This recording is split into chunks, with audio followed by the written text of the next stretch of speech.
Chapter 8. Father, Time. Mika. 9:12 a.m.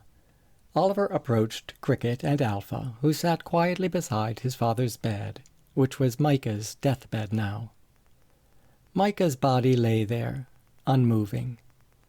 Cricket's hands, similarly still, lay in her lap, no longer holding, as they had held with such tender care the previous evening, the hand of her father. "Thank you," said Cricket as she got up. It was a changing of the guard. "We'll be back," she said. Alpha smiled at her uncle, touching his arm. Cricket and Alpha walked from the room. Micah had gone almost 14 hours ago. 7:34 p.m. Gone, of course, is a euphemism for died. Some prefer gone, others passed. A few prefer the bluntness of died. The time of his death had been noted, just as the time of his birth, 4:37 a.m., had been recorded on that Friday, March 3rd, 84 years ago. At the moment it was 9:16. The sun was up. It was the 7th day of September, a Tuesday. Cricket and Alpha now stood outside. How had they gotten there? It felt to Oliver as if no time had passed. He saw them through the eastern window of his father's room. There they were, facing the sun, among flowers in the field beside the house. Lush light all around. Their hair, black hair, blonde, gleamed appreciatively. So much hair. And flowers galore, glowing colors, separate, distinct, as seen in this world. Alpha lifted her arms high, stirring the sky with her hands, stretching. She arced and tilted her body left and right, moving like a dancer on the stage, a poignant celebration to mark the day. Oliver liked what he saw. And the cedar tree to the side, the cherry, the willow oak, the pears, all the trees he and Cricket had grown up with, many planted by their father, some for the two of them, some for their mother, some for the joy of planting. They were limbs and leaves, memories to climb through. And Alpha, who was 27, even had a tree of her own, an American holly, in a group of 3. Micah had planted one for each grandchild, also for the thrushes. "Are you happy?" asked Oliver, looking out the window at the trees, the flowers, his dancing niece.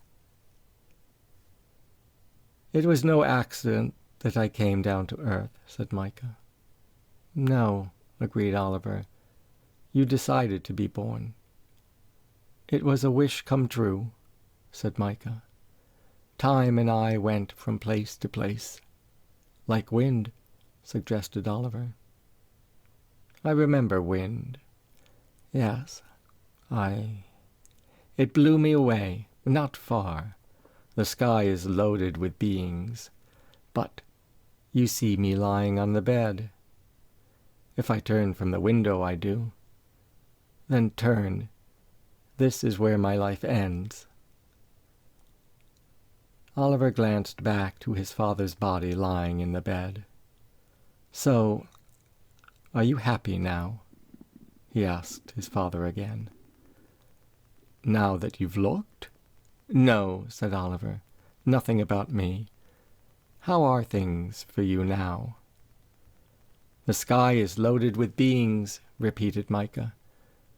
"I am the sky and the ground, not quite the stars.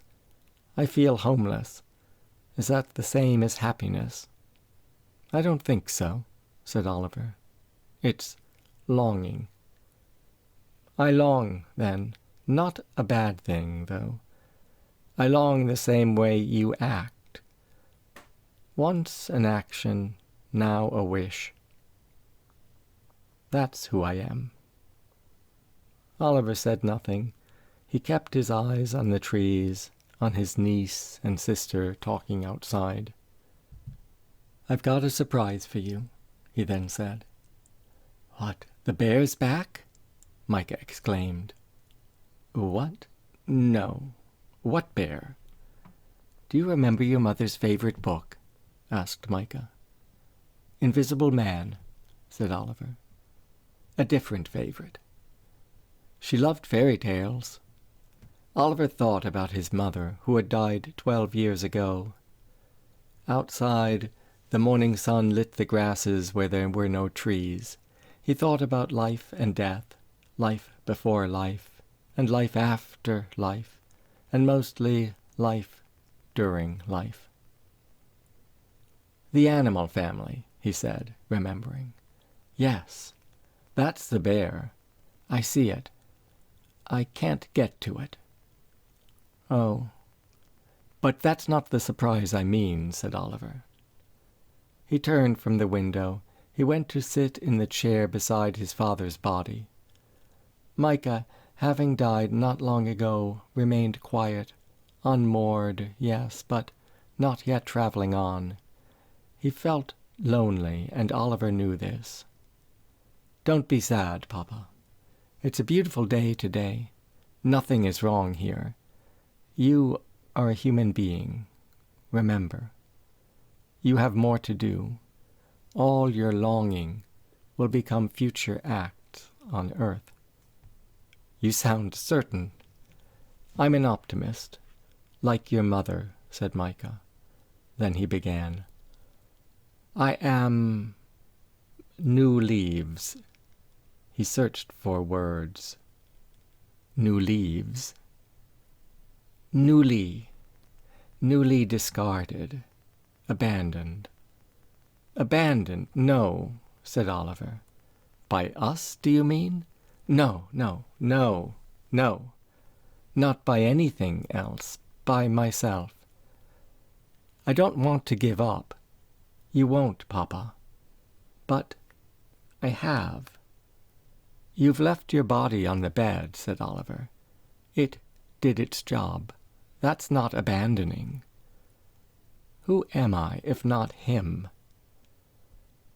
"You were a long while with your body," reminded Oliver. "I only knew some of it." "How much?" asked Mika. "You as my father, Papa. All of that. Well, I don't remember much when I was a baby, though." "How long did I live?" 84 years. "Is that a lot?" "It is," said Oliver. He looked at his dead father's face, his body on the bed. He remembered him planting trees, working the compost, worms in the mix. He remembered his unshaven face in the afternoon light, dirt on his hands, the wind in his walk, his breezy pace. "It does seem familiar," said Mika. "You told me to keep my eyes open," reminded Oliver. "You always said, 'There's more to see,' and it's true. You and Mama gave us the space we needed." "Mama?" "Your wife, Papa. Soon you'll know that you're molting. Like blue cheese, yes." Mika still had some play in him. "I am cut from the same mold as the universe." "Molt," I said, with a T. "Molt, yes. But who is us? Who is we? I don't see relationships anymore." "That's sad, Papa." "Is it? I'm not sad. Cricket and me, Papa, that's who I mean." "Yes, Cricket," said Mika. "And she is not you also? I thought you are everyone." "No, Papa, I'm just me, your son. Don't you remember?" "Some things, yes.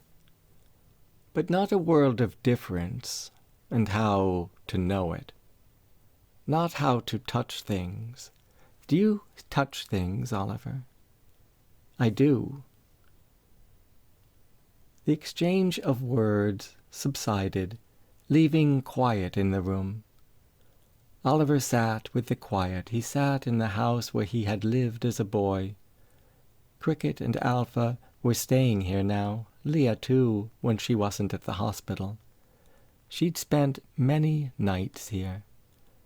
They all had been taking care of Mika in his final days. Oliver had driven down a week ago. The soybeans in nearby fields had not yet been harvested, and there were no curtains on any of the windows of the house. Some rocks on the sills, though, bones and shells, hard, beautiful reminders of earth, and light coming through each opening. "There's a book," said Mika. "Page 345, second paragraph." "I'll look for it, Papa. But first, remember, I've got a surprise. It's not a bear. A bear in the house would be a bit frightening. Bears are my animal, and Cricket loves a bear, too, but I am not Cricket, and this surprise is not a bear." "I long to tell you something," said Mika. "I'm waiting for you to say it, so I can hear it again." "I do have something to say," said Oliver. "A story. That's the surprise. Your mother liked stories, fairy tales. Mama. I miss her." "I do too," agreed Oliver. "You know, she's—" He stood and walked to the window again, not wanting to say dead, not wanting to say that his father's wife was dead. Oliver liked windows. They opened onto distant things, like the morning far and wide, and wherever the dead might be. In the sky with beings, in the room with him, heading toward the stars. Dead was not a problem. It was a different way of life. "Do you feel any closer?" he asked his father. "I am everywhere. It is nowhere I can say." "Look," said Oliver. He followed his niece and sister under the bright morning sky. Alpha had stopped dancing, but no matter. They both looked peaceful in the light. Well after 9 a.m. Lots of trees.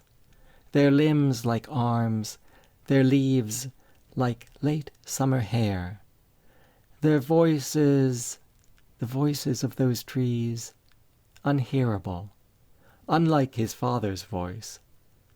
His father's voice was a bit oaky one minute, honey locusty the next, and then, without cause, like a sweet gum. Where did the voice of his father come from? It was September, and the trees were awake still, but it wouldn't be long, and they'd make their ways toward winter sleep. For now the trees moved in the easy morning wind that blew from the west.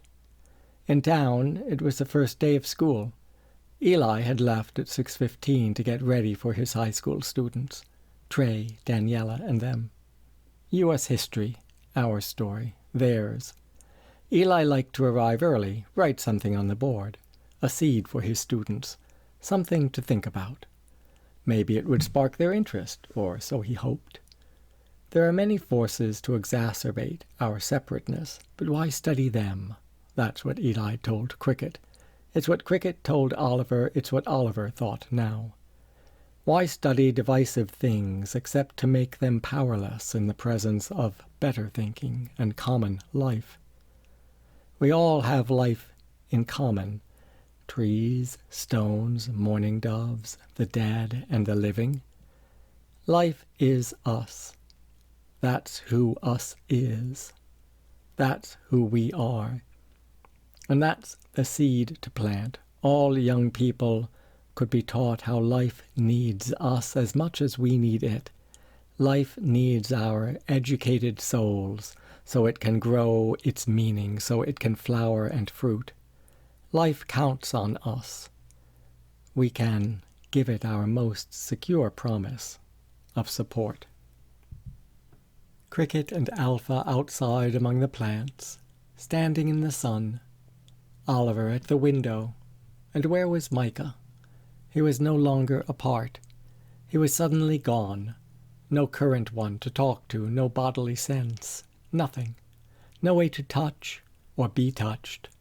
No way to offer his granddaughter a pun, or to let her know that he had received her loving thoughts last night as she sat beside his body. Nor her colorful thoughts now, as she walked among the flowers this morning.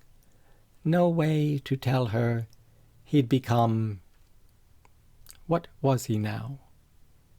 An antenna. "I am everywhere," said Mika. "Here, there, inside, out. Nowhere, too. It's places without borders." "You always had a good way with the world," said Oliver.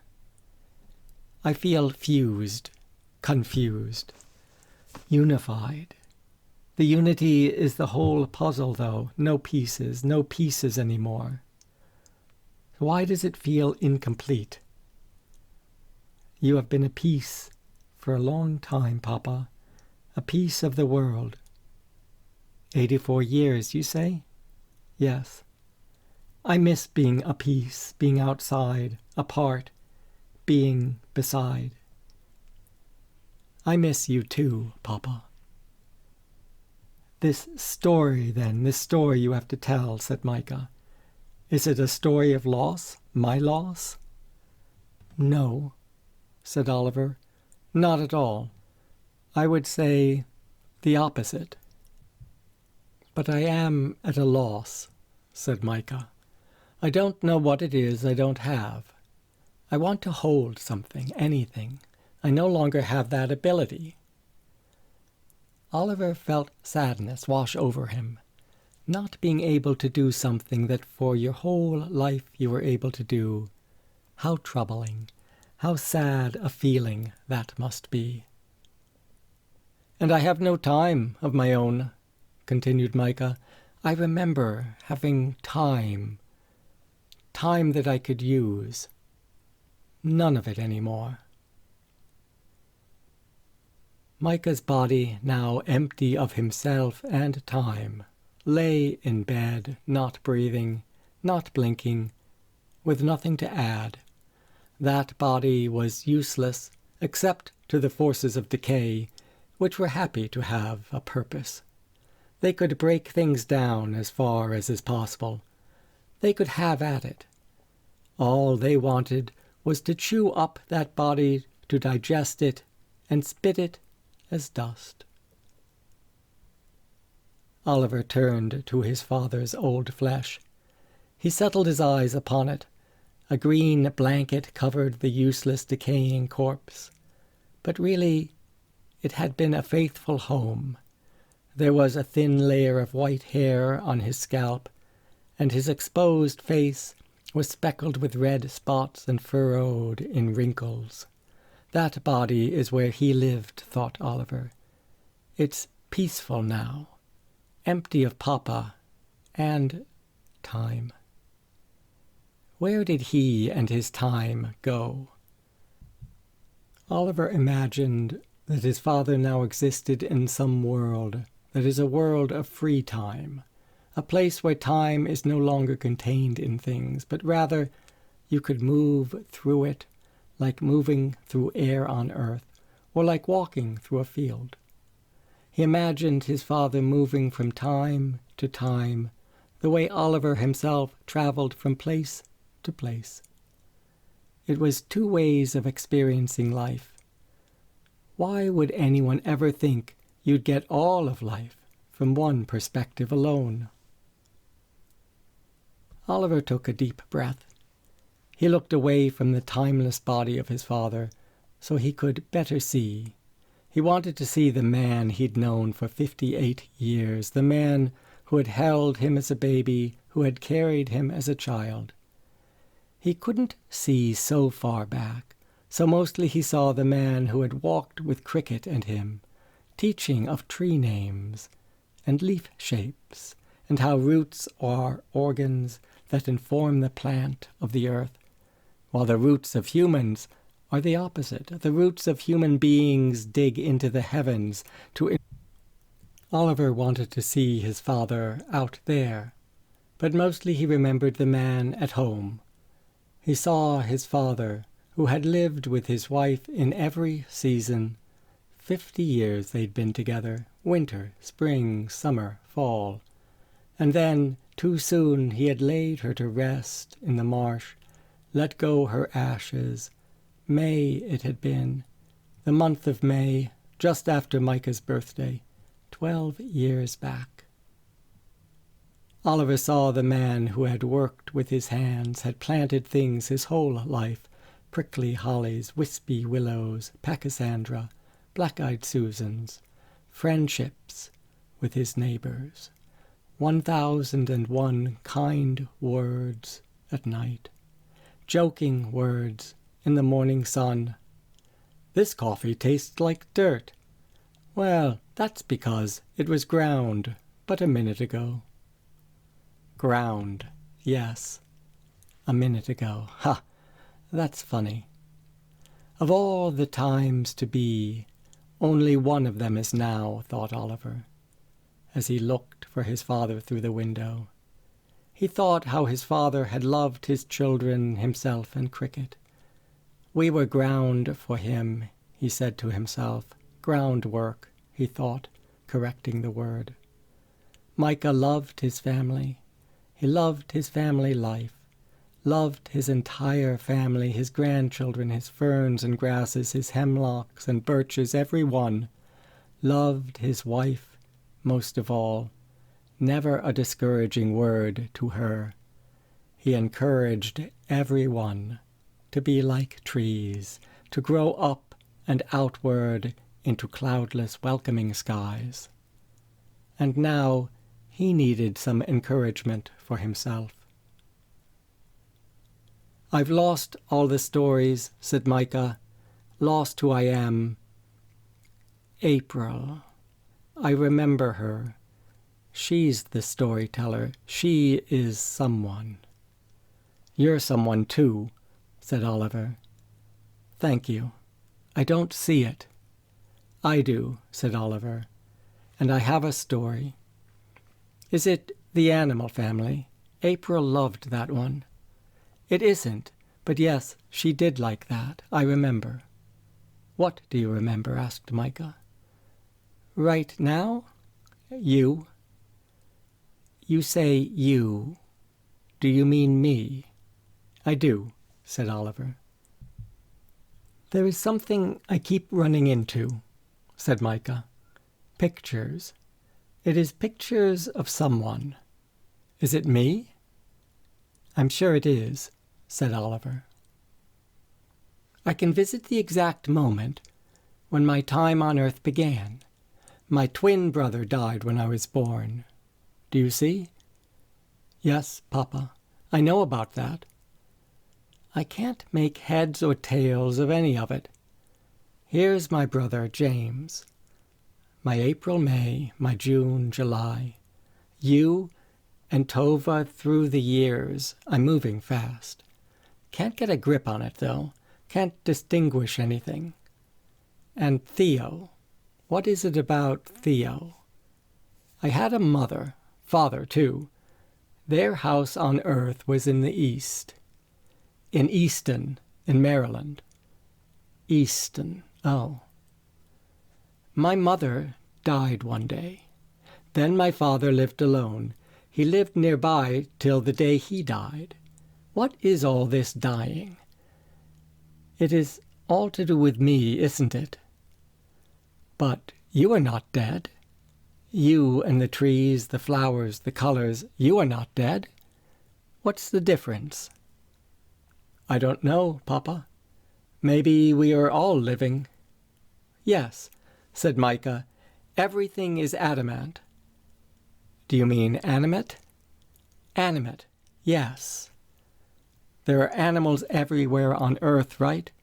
So many flies you can stand in one place and they'll sing in your ears. Stand in another place and they'll sing on your arms. Sorry if I got mad on Earth and brushed them away. I was different then. Flies can be annoying, said Oliver.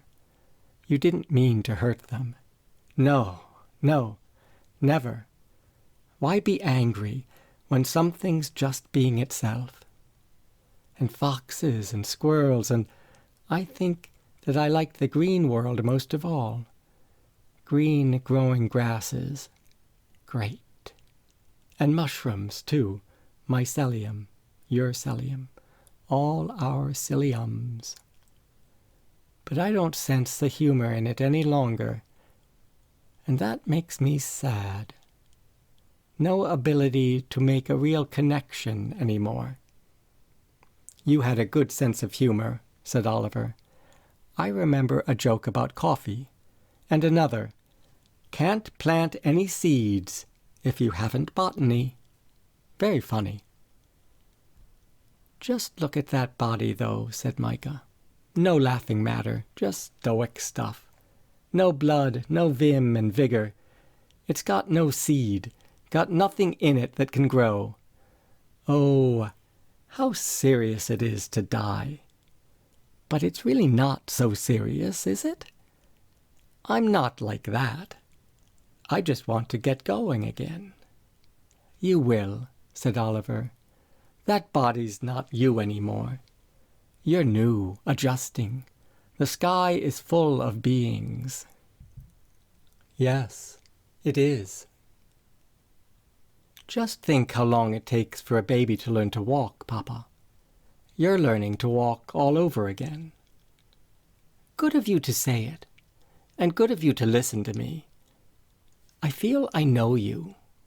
You do, said Oliver. I'm your son. That makes me happy. I should have known. I'm glad you're happy, said Oliver. We love you, all of us, Cricket and I, Alpha, Eli, everyone who has visited. There have been some old friends, Kendall and Abe, Sula, who loved Mama, Bach, your favorite composer, Denise and E.E., your poet companions, Abe Lincoln, another Abe. Thank you, everybody, said Mika sincerely. It feels good to have friends, and then to be loved. It's very helpful. Just, I wonder, why they don't love the living. Oh, they do. We do. I do, said Oliver. Everything's living. I'm adamant that everything is animate. We talked about that a minute ago. One time, I remember, we were standing on the shore watching waves. Which waves? Waves. Waves of water.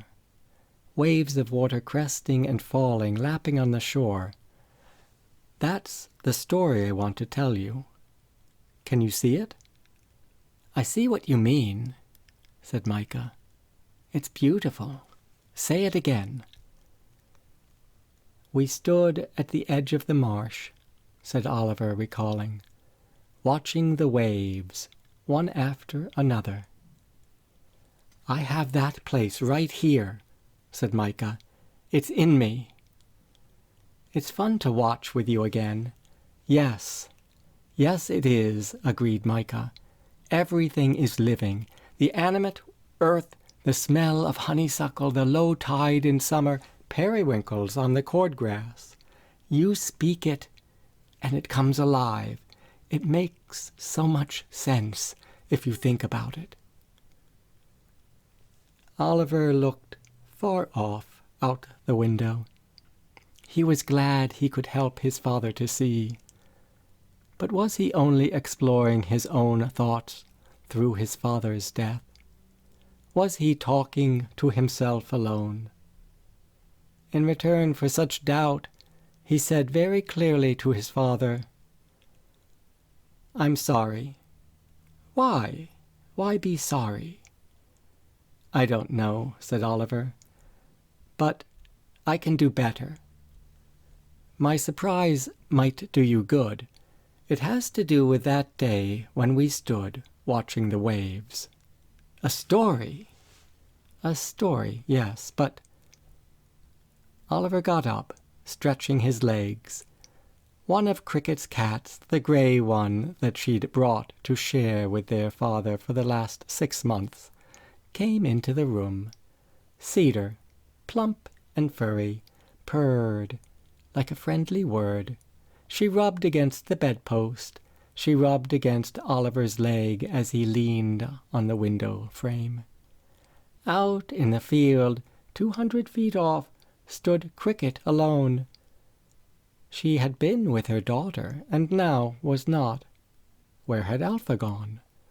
Everything changes, he thought. Cedar, the cat, mewed and sat in a patch of sunlight. A story, yes, but mostly.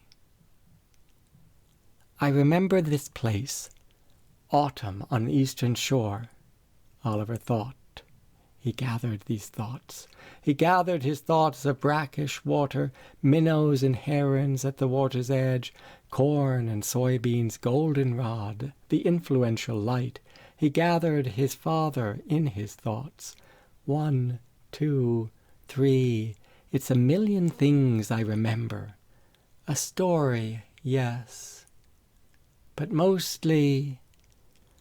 Papa, your time is part of the universe now. It's a drop in the sea. You, however, are much more than a drop. You haven't dissolved. You are a self, connected to life.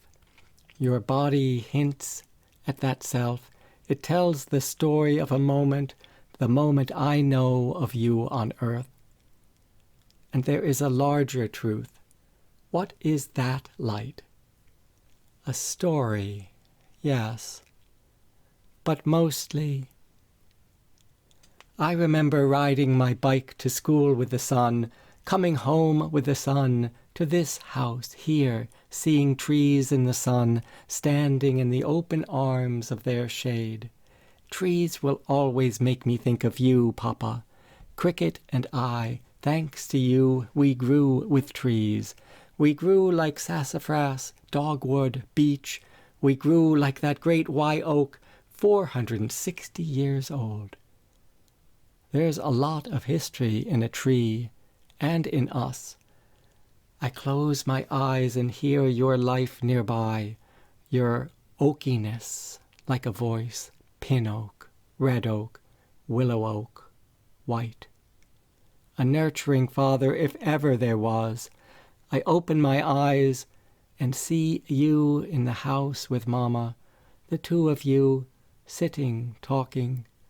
I see you talking in me, standing beside. I see you beyond me, too. You keep on living out where time is different than it is on earth. You are a human being on your way. And where will it lead you? Where will all of us be when we get to where we are going? A story, yes, but mostly, I'll tell you where we will not be. We won't be in despair. We won't be lost, not homeless on earth any longer. We won't be invisible to one another, not so individualized, so as to be misunderstanding and misunderstood. We will not be thinking that we are only ourselves, and we definitely won't consider one life better than another, more holy, more deserving of loans and the best education. We will be relatives, once more, of the trees and the birds. We will be children of the sun and the moon, the stars will be our cousins, our uncles, our nieces, our nephews.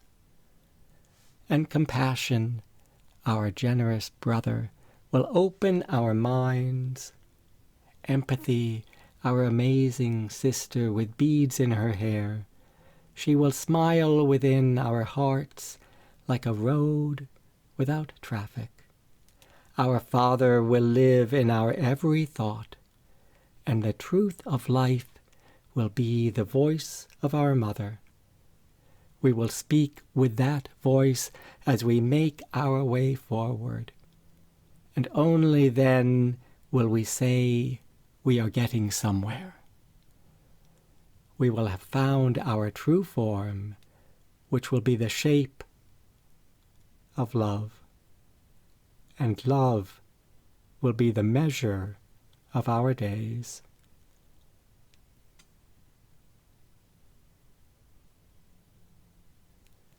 A true story, yes, but mostly the truth, Oliver said at last, watching the cat on the rug and the rug in the sun in his father's room. Mika, reflective, said nothing. He had slept in this room for almost 60 years. Last evening he died here, in his house, geese flying over. He heard them, joined them when Cricket finally let go of his hand, letting his fingers slip from her grip, and off he went to where he needed to be. Micah's death came peacefully, no surprise. Cricket and Eli had been living in the house for almost 6 months, caring for him. They'd been with him the entire summer, Alpha and Leah sometimes. His bedroom door was never closed, and the windows were usually open because Micah loved the luscious, growing, puddle-wonderful, thunder-much earthiness, far and near. "I want to hear and smell things," he had said to them. And they had done as he had asked, kept open the windows, no problem, even on hot, humid nights when the insects buzzed and whirred, feasting on black, even on stormy days when the rain with its uninhibited laughter splashed into the room. Then yesterday morning, a bright, clear day, sunlight flooded through Micah's bedroom window. It paused on the sill, it rested on the floor, it became a beautiful patch of yellow light. This light would be a somewhat impatient audience, pacing the room, fidgeting. "What are you waiting for? What are you waiting for?" the sunlight asked. Micah, his eyes shut, didn't see it there on the floor, there on the sill, the walls, everywhere. "There's so much to do that needs your attention," which may have seemed quite pushy of the light to say. But when the time's ripe, the time's ripe. Tova pulled the blanket up to keep her father warm. His breathing rattled on. And just as the sunlight was pulling away, 7:34 in the evening, Micah died. His house would likely be sold. They'd all talked about it. There was much to go through in the back rooms and the closets, pots and pans, magazines, a vertebra of a deer, the pelvis of a fox, stones and shells on every windowsill, bookshelves of books, some on propagation, others on the doctrine of signatures. There was a book titled Soap, the Spirit of All Plants, and the one titled Soul, the Shape of Universal Love, and of course all of April May's fiction. Then there were the photographs by the hundreds, some framed, some pinned to the walls, double-stick taped, photos of family, of the water on leaves, and of leaves on the water. There were photos in albums, and between the pages of books, most taken by April, some by her mother Nellie, both mother and daughter clicking away for most of their lives. They clicked in spring, in summer, winter, and fall. There were 2 paintings on the living room wall by grandson Ali. There were dried flowers in vases, having been there since spring. 7 flashlights, 3 compasses, and a harmonica on the top shelf. A 5-string banjo, dusty in its case, leaned in the corner. Oliver got it out the other day. It had a broken string, had been that way for years. Oliver remembered his father playing when Cricket and he were young. His mother had played guitar. Where was the guitar? His father's banjo called from the corner, "Flies in the sugar bowl, shoo, shoo, shoo. This land is your land, and pastures of plenty. Even a Bach suite for cello, adapted and played on the banjo." But that was years ago. The instrument had not been played in forever. Very out of tune. Who knows where the time goes? Who knows how to tune a banjo? Oliver had no idea, but he did have a story to help sort things out. And so he began. Once upon a time, long, long ago, out where the trees became woods and the woods became quiet, the quiet that resounded at the beginning of the world, there stood a boy, 14 years old, holding a basket as big as could be. He hadn't always been 14. If he thought about it some, he could remember back to 13. Maybe some into 12, or as far as 10. There was even that day years back when he was 7 and he broke his arm. But he didn't want to think about that. 14 was everywhere and everything now.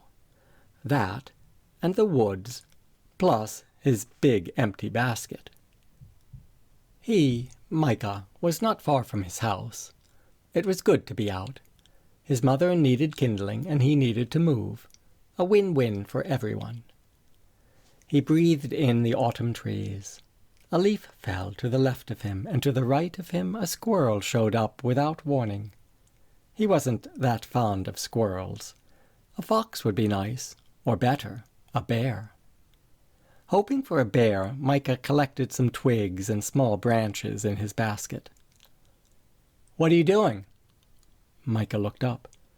There, where the squirrel had been, sat a boy his age, on the fallen autumn leaves. "Where'd you come from?" he asked. "You should open your eyes.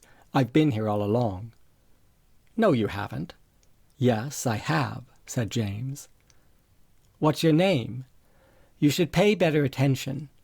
"I am," said Mika. "Not really. Everyone already knows." "Knows what?" "My name. My name is James. It's been decided. Maybe you just got to open your ears, too." Mika thought his eyes and ears were open, but maybe they weren't. He asked, "Where do you live?" "Live?" It's an easy question. "I'm from the orphanage in Dorchester," said James. "I ran away." "That's a long run. It's like 50 miles. I don't want to talk about it. Here? What's done is done." "Okay, don't talk." "I won't," said James.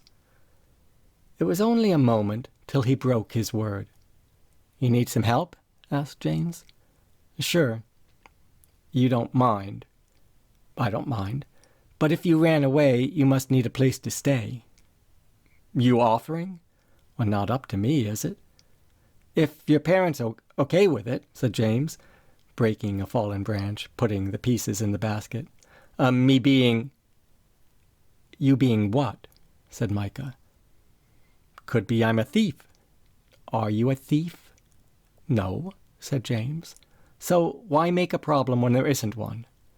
"What the hell, Mika? It's a low-down, uncharitable world. Not everyone's as easygoing as you.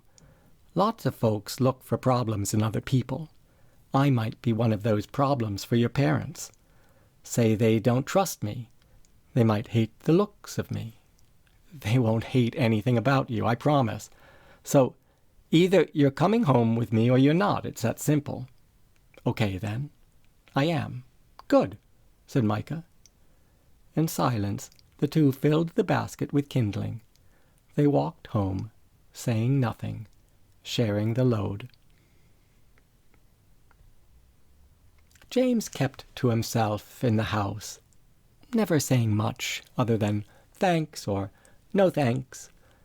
He had his own bed in his own room. He did his homework on time.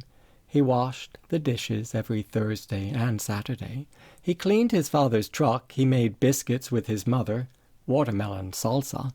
He shot baskets on the hoop outside, draining 57 shots in a row, all net.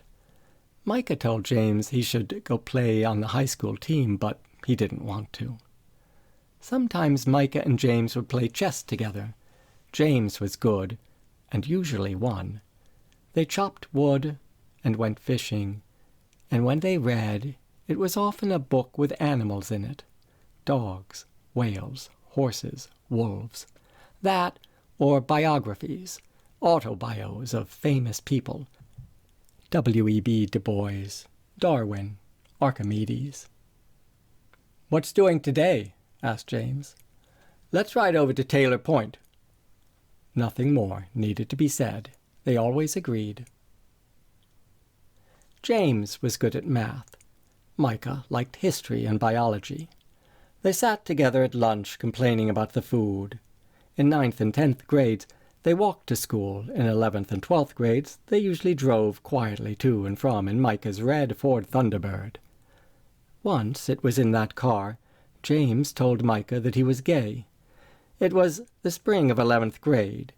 He liked guys, James announced, but wasn't interested in him. "I mean, I am," he said, interested, looking ahead at the oncoming traffic, "but not that way. You're my brother." Cars went past. A motorcycle. Sheep in a field where there had never been sheep before. "You're okay with that?" asked James. Mika said he was okay, but to be clear, he was straight.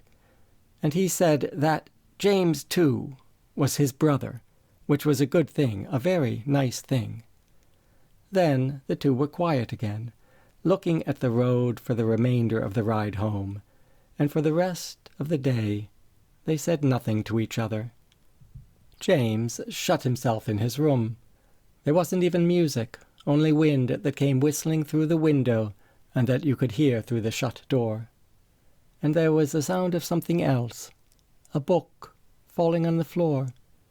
Maybe it was a boot. Nothing more. A week later, Mika thought about telling James how he felt about this girl, Gabriella, who had done an oral report on the middle passage.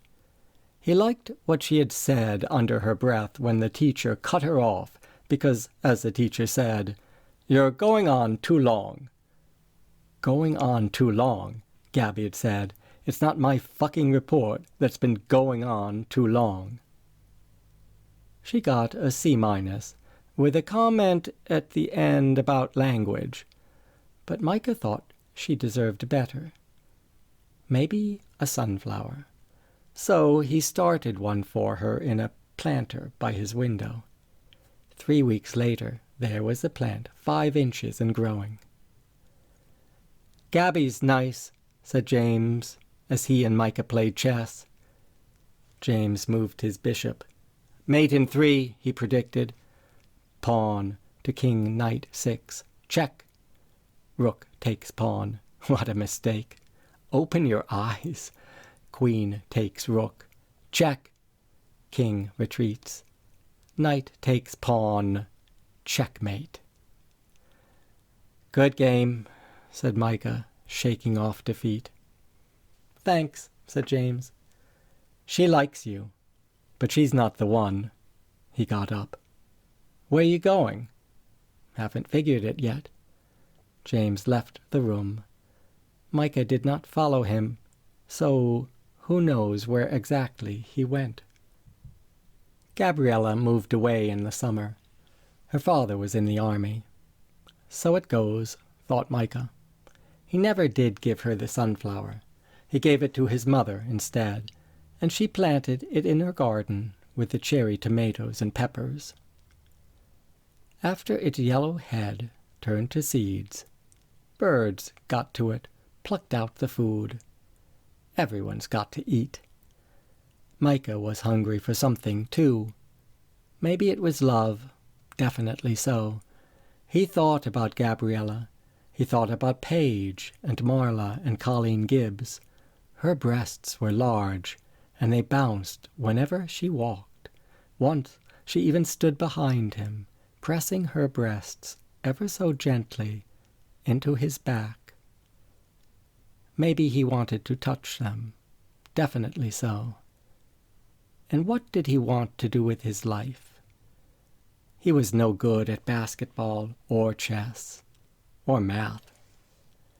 James came into the room in the middle of February while Mika was studying for a test. He sat on the bed. The days finally were growing longer, though winter still seemed endless. "What?" said Mika. "Maybe plants.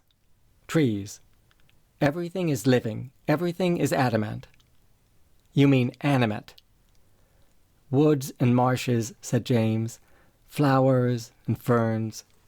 What about it? You're good with them. You have a knack." "Just an idea." "What idea?" said Mika, annoyed with his brother. He'd never felt that way before, never annoyed. James took a packet of seeds from his pocket and put them on the bed. He got up to leave.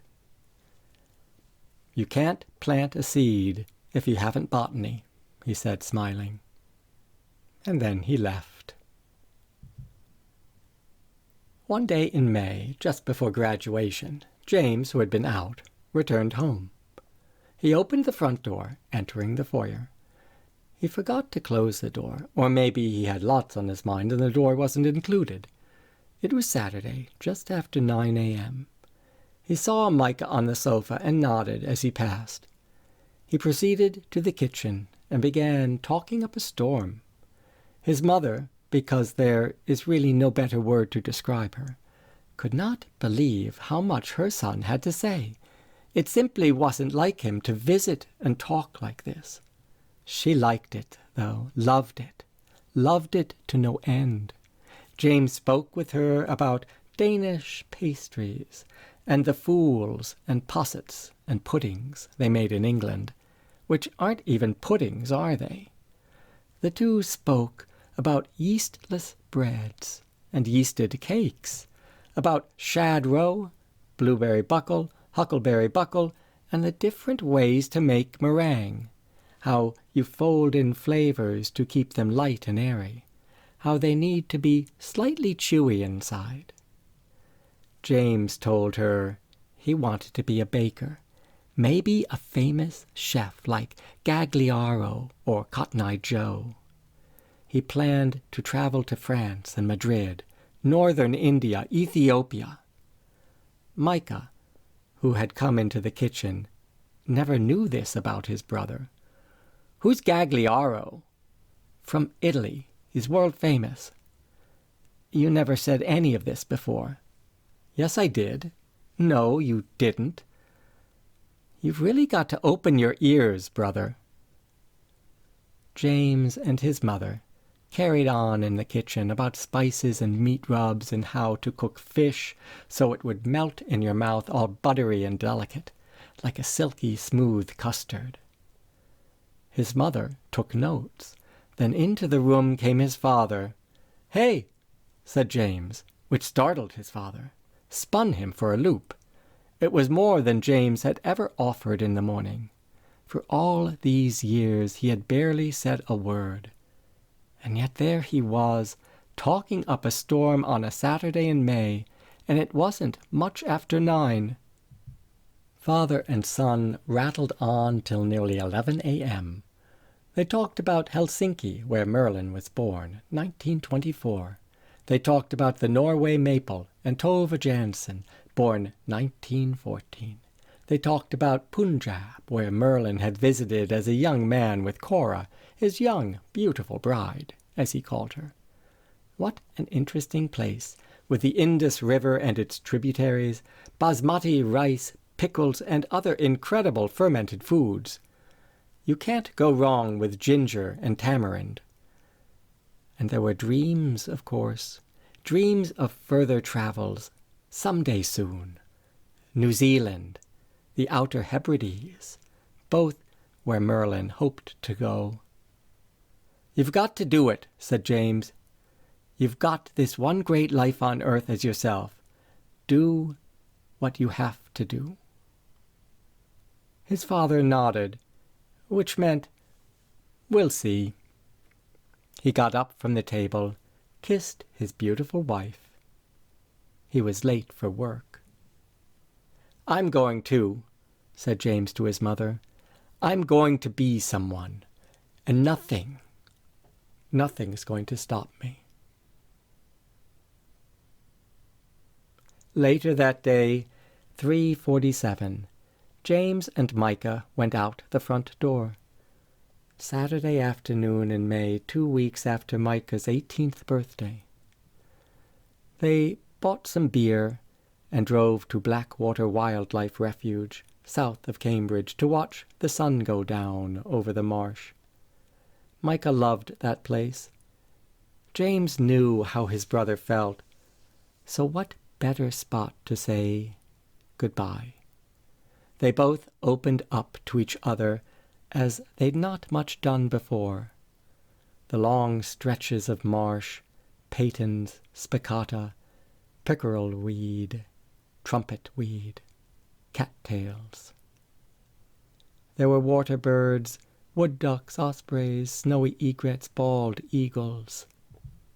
There were a few stands of trees, loblollies maybe, set off from the rest of things, and a couple birders with binoculars hanging out. There was a turtle to the left, and a girl by herself by the side of the road, watching the water ripple upon the Blackwater River. The low red sun set the scene with melancholic intent. "Never heard you talk so much like you're doing this morning," said Mika. He saw the sun as he spoke, but he watched the waves, one after another, gentle and persistent. "It's like I don't even know you." "But you do. Here?" "I guess." "I've always said," said James, "if you got something to say, say it." "You've never said that." "Yes, I have." "When?" "I don't know when. Now and then." "I'm not going to graduation, you know." "Of course you are. It's only a week away." "No, I'm not." "Yes." "No," said James. "It's not who I am, not what I need. I'm going to be a chef, a real person, with a name and everything." "You've got a name. It's James." "Yeah, well, I'm taking off, gonna do things." "What are you talking about?" "Cooking, baking, making, feeding others." "Who? What others?" "It's as good a time as any. Look at those waves." "I am," said Mika, who was mesmerized by ripples and the rocking marsh grasses. "Remember Gabriella? She's in California. When you turn 23, you'll marry. You'll have transferred to a different college back east. Better to be close to home, I have a sense. You'll have your first kid at 26. Won't happen." Yes, it will. But not Gabby. "Who do you have in mind?" "Keep your eyes open," said James. "They're always open." "Right, I forgot. But me, I'm never going to marry. I'm done." "What do you mean, done?" asked Mika. I don't mean done. I mean done collecting. What are you collecting? Bits of the earth? Bits of time and space, like you and Mama and Daddy and all the miles it takes to get places. You don't collect miles, you go them. Same difference. Doesn't matter. I'm done with it now. Like the sun done. It's almost down, that's all I mean. Down for a bit. That sort of done. Red sky at night. What a delight it's been. Love is a place, and through this place of love move. A poet friend wrote that. What poet friend? So I'm a sail on, said James. Like the sun, that's what I'm saying. Look, she might need some help getting home, though. The sun? Said Micah. No, dummy, not the sun. Micah didn't know. How could he? He saw only the ripply water in the Blackwater River. The waves lapped through the tall cordgrass, the snowy egrets, the stand of trees across the way. So many birds, so many trees. A heron took off from the marsh. A loblolly pine all by itself. And then that sun almost down, almost done. He felt melancholic, but why? Everything was good. The great outdoors, the beautiful sky. He knew what he wanted, where he was going. Berkeley. California was another world. They had palm trees, Joshua trees, and giant sequoias. They had poppies named after the state. Or was it the other way around? Maybe he was just sad that his brother would not be at graduation. You should take my banjo with you when you go, said James. What banjo? The one I play every night. I've never once heard you play the banjo, said Micah. God damn it, brother. When are you going to open your fucking ears? I'm telling you, been telling you, God damn it. Listen. Okay, said Micah. Okay, I will. Jeez, just... The girl from the other side of the road was walking their way. She looked a bit older than Micah, early 20s. Who can really tell somebody's age? Not him. It's up to you, brother. I'm not saying anything ever again. It's up to you. Here? You. Come on, James. Don't be like that.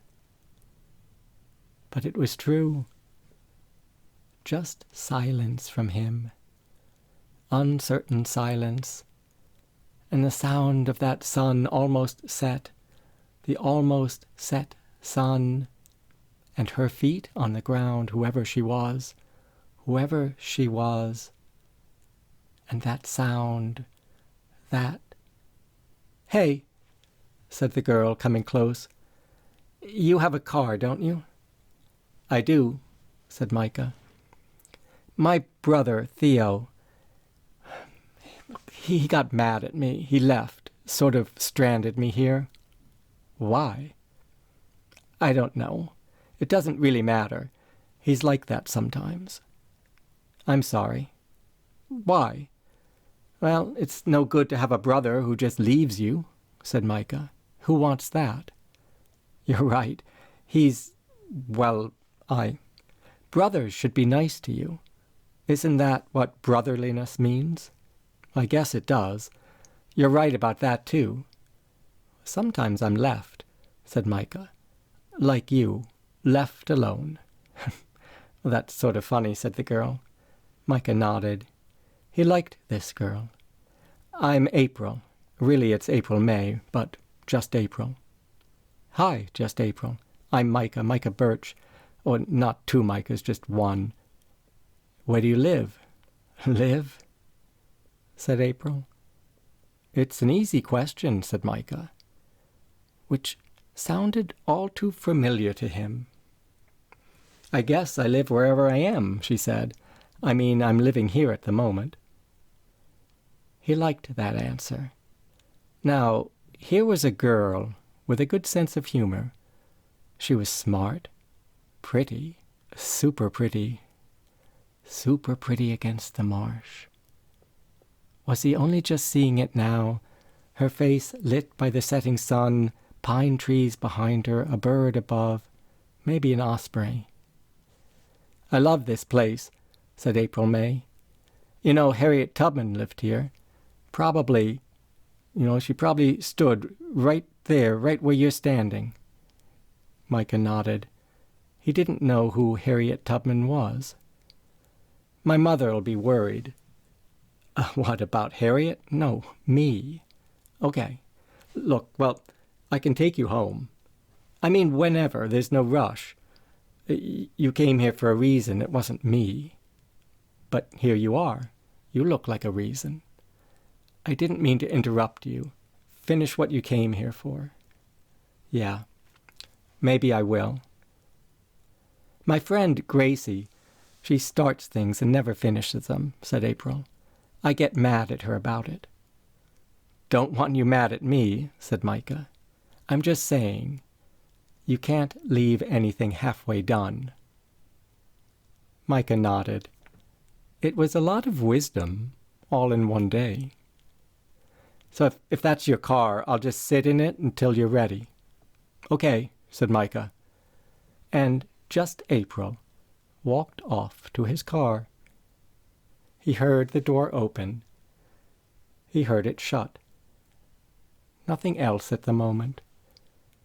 James had gone. His brother had done what he said he would. And now it was quiet. Quiet like how it must have been at the beginning of the world, but also a new kind of quiet. The quiet that says, it's time for a change, a new beginning. Micah sighed. He looked at the world. He was surrounded by light, the gentle touch of the sun, surrounded by this wild, wild, remarkable life. The refuge, the wonder, the supportiveness of the green growing marsh of springtime, yes. Not a sound at the moment, not even the water. Not one voice from the world, but what was living inside him. Everything is living, Micah thought, looking at the animate waves. Animate, adamant, intimate, all. And here I am, living with.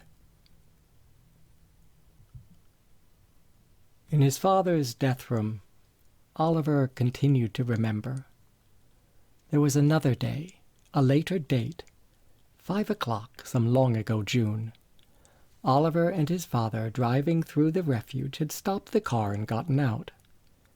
Oliver followed his father till they reached the edge of the creek, where they stood and listened to the lap of waves.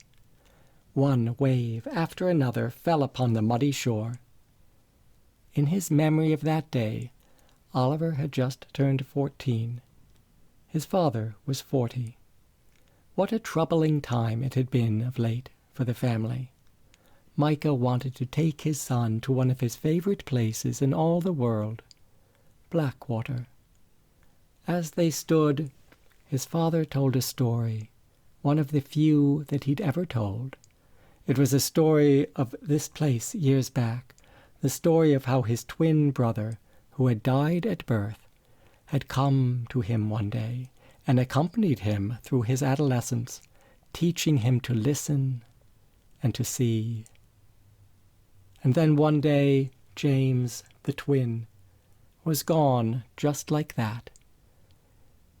And it was the very day Micah had met Oliver's mother. True story. And now, looking out the window of his childhood home, Oliver had just retold the story to his dead father.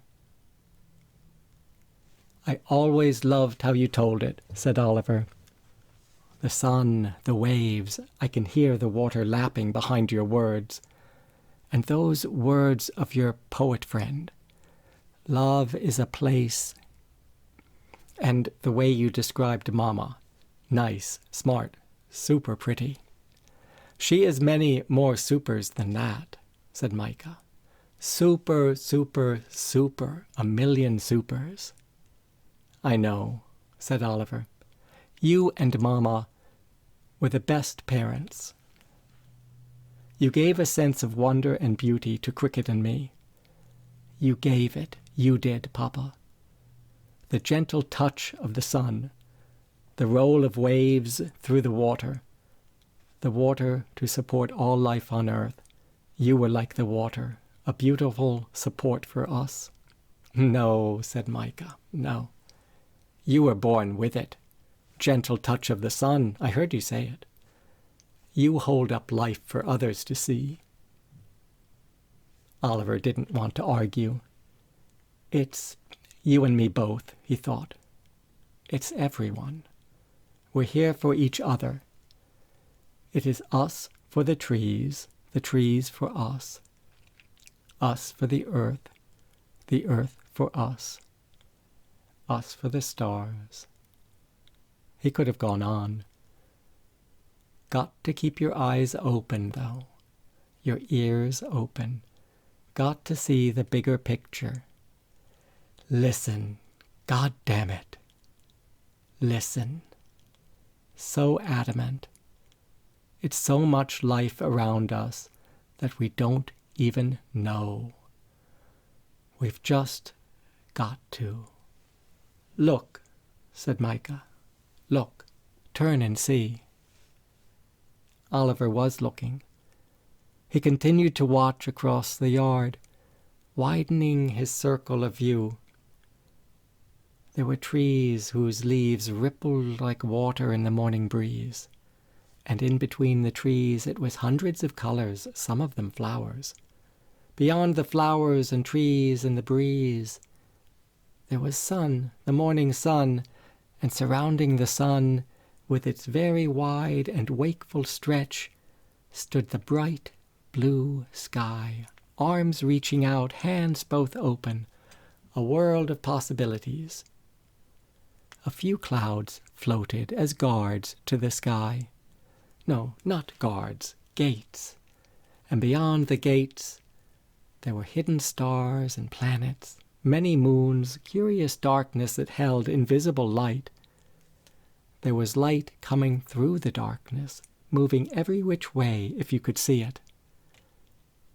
There were laws, too, laws for how to move together with the light, laws of the soul. And none of those laws were to keep you down.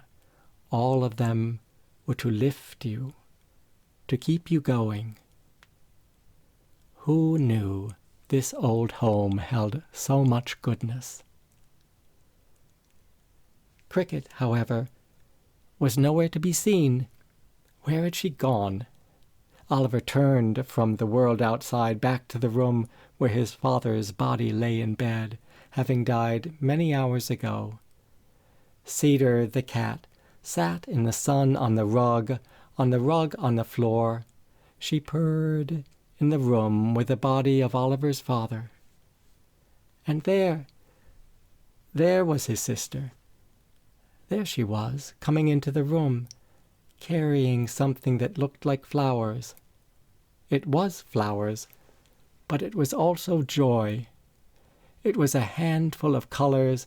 It was light from the darkness, from the far reaches of the universe. Mostly, of course, it was love. Love is a place, and through this place of love, move. What she carried was love, and it was here in the room, and it was quiet for a moment, just for a bit, while it adjusted to the things in the world. Oliver listened to the quiet love adjusting, wanting to deliver itself in all its hope and helpfulness. He watched his sister move toward the bed, Cricket put the flowers in a glass of water beside their dead father. And if you listened closely, if your ears were up for the task, you could hear the petals offer their colors. You could hear those flowers drink and give.